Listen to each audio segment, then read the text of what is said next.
Hi, my name is Stephan Maighan, and I'd like for us to do a quick exercise, if you will.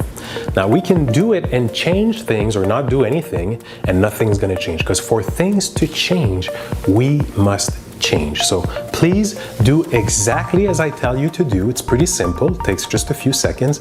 Take your thumb and your index from the left hand or right hand, and please apply pressure between both fingers. Make sure that you apply pressure. You can do this. Make sure that you apply pressure between both fingers.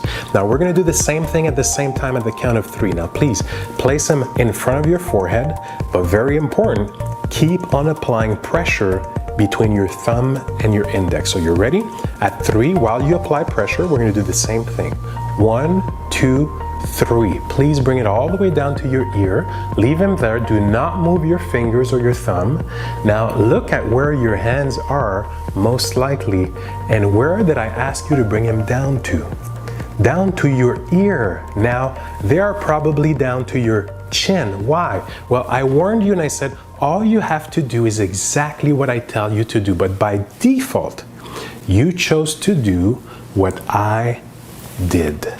Why is it important as a leader within an organization? Well, we have to remember that people watch us a lot more than they listen to us. So if I say something, it's a good start, but I need to be it first. I need to do it first if I expect my people to do it. So there's a big difference between managing and leading. If we want to lead, we need to do it, be it first.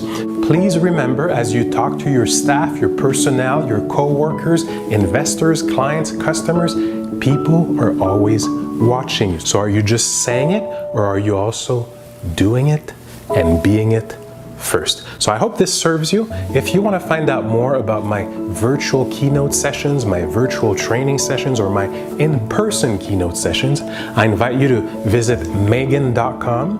If you want to receive more tips like these, feel free to reach out and I'll be happy to serve.